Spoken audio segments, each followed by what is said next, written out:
नमस्कार, आप सभी का स्वागत है मेरे यूट्यूब चैनल सपना बायोलॉजी क्लासेस में। आई होप आप सभी स्वस्थ होंगे। ये चैनल उन सभी एस्पिरेंट्स के लिए जो HPTGT मेडिकल एग्जामिनेशन के लिए प्रिपरेशन कर रहे हैं।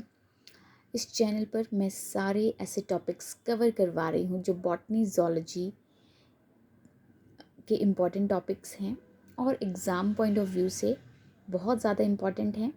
और आपके कमीशन में यहाँ से बहुत बार प्रीवियस ईयर्स में क्वेश्चंस देखे जा चुके हैं। उसी सीरीज़ में आज मैं आपके लिए नया chapter morphology of flowering plants से एक important topic zones of a root का एक शॉर्ट समराइज्ड टॉपिक लेके आई हूँ। अगर आप मेरे चैनल पर पहली बार आए हैं तो चैनल सब्सक्राइब ज़रूर करें और बेल आइकन भी प्रेस करें ताकि आप तक नई वीडियोस की नोटिफिकेशंस आते रहें। चलिए शुरू करते हैं आज का इम्पॉर्टेंट डिस्कशन। तो जैसे कि मैंने आपको इंट्रोडक्शन में बताया कि आज हम नया चैप्टर का टॉपिक करने जा रहे हैं। तो नया चैप्टर है फ्लावरिंग प्लांट्स की मॉर्फोलॉजी या एंजियोस्पर्म्स जिनको बोला जाता है। एंजियोस्पर्म्स को फ्लावरिंग प्लांट्स भी बोला जाता है। एक शॉर्ट सा ब्रीफ सा आपको आइडिया एंजियोस्पर्म्स प्लांट्स के बारे में दे देती हूँ। एंजियोस्पर्म्स प्लांट्स कैसे होते हैं? ऐसे प्लांट्स जिनकी सीड्स की कवरिंग होती है, जिनकी जो सीड्स होती है वो फ्रूट के अंदर पाई जाती है। जैसे जो मैंगो ट्री है, पपाया ट्री है ना, बनाना ट्री है, और जितने भी गुआवा ट्री हैं, फ्रूट वाले ट्रीज़ हैं, अगर आप अपने आसपास देखते हैं वो कैसे ट्रीज़ हैं? एंजियोस्पर्मिक ट्रीज़ हैं। एंजियोस्पर्मिक प्लांट्स उनको बोला जाता है। उनकी सीड कहाँ पाई जाती है? फ्रूट के अंदर पाई जाती हैं। ये प्लांट्स कैसे होते हैं? इनकी बॉडी डिप्लॉयड होती है, स्पोरोफाइट होती है, ठीक है। और इनमें वेजिटेटिव स्ट्रक्चर और रिप्रोडक्टिव स्ट्रक्चर दोनों ही पाए जाते हैं। वेजिटेटिव स्ट्रक्चर में क्या होते हैं? रूट, स्टेम और लीव्स, ठीक है। और जो रिप्रोडक्टिव स्ट्रक्चर्स होते हैं, फ्लावर के अंदर रिप्रोडक्टिव स्ट्रक्चर्स मेल और फीमेल दोनों ही पाए जाते हैं। तो जो एंजियोस्पर्मिक प्लांट्स हैं बहुत ही डाइवर्स हैं। और एंजियोस्पर्मिक प्लांट्स में जैसे मैंने आपको बताया जो वेजिटेटिव स्ट्रक्चर है, जिसमें रूट्स आते हैं, स्टेम्स आते हैं, लीव्स आते हैं, तो उसी में उन्हीं वेजिटेटिव स्ट्रक्चर्स में से आज हम रूट के बारे में थोड़ा ब्रीफली उसका एक शॉर्ट सा टॉपिक मैं आपके लिए लेके आई हूँ।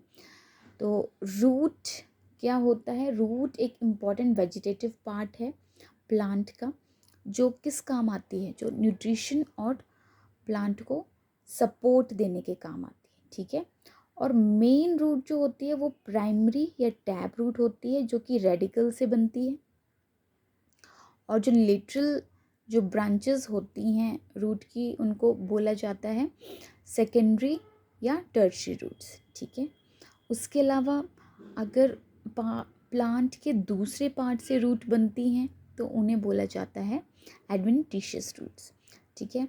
ये टॉपिक टाइप्स ऑफ रूट्स भी मैं आपको अगले वीडियो में करवाऊंगी, बट आज मैं रूट के कौन कौन से पार्ट्स होते हैं, जैसे पार्ट्स ऑफ फ्लावर्स आपने देखे होंगे छोटी क्लासेस में, पार्ट्स ऑफ प्लांट देखे होंगे, वैसे ही आज पार्ट्स ऑफ रूट या जोन्स ऑफ रूट हम करेंगे। तो रूट के 4 इम्पॉर्टेंट पार्ट्स हैं: root cap, meristematic region, zone of elongation और मैचुरेशन जोन, ठीक है। जैसे मैंने यहाँ डायग्राम भी मेंशन किया है। पहला लोअर टू अपर पोर्शन जाएंगे हम। सबसे नीचे है रूट कैप, ठीक है। फिर आता है रीजन ऑफ सेल डिवीजन, या इसे मेरिस्टेमेटिक जोन भी बोला जाता है। फिर रीजन ऑफ सेल इलोंगेशन है, या इसे जोन ऑफ इलोंगेशन भी बोला जाता है, ठीक है। और फिर उसके बाद है maturation zone, region of cell maturation. तो वन बाय वन हम इसके जितने भी जोन्स हैं उनके फंक्शंस देख लेते हैं। सबसे पहला है रूट कैप, ठीक है। ये है रूट कैप। रूट कैप का क्या फंक्शन है? It protect the young growing cells of apical region. ये एपिकल रीजन है रूट का, ठीक है। और रूट कैप से आप समझ रहे हो कि ये प्रोटेक्ट करता है ना, ये प्रोटेक्ट करता है young growing cells of apical region. ये तो हो गया फंक्शन रूट कैप का। सेकंड जोन है मेरिस्टेमेटिक जोन। मेरिस्टेमेटिक जोन या सेल डिवीजन वाला जोन। मेरिस्टेमेटिक मतलब क्या होता है? ऐसा इसमें सेल्स होते हैं जो कंटिन्यूसली डिवाइड करते रहते हैं, जिनमें डिवीजन होती है। और जब भी डिवीजन होता है किसी पर्टिकुलर रीजन में तो वहाँ पे का जो वहाँ पे ग्रोथ देखी जा सकती है। तो ये मेन ग्रोइंग रीजन है रूट का, कौन सा, रीजन ऑफ सेल डिवीजन या मेरिस्टेमेटिक जोन।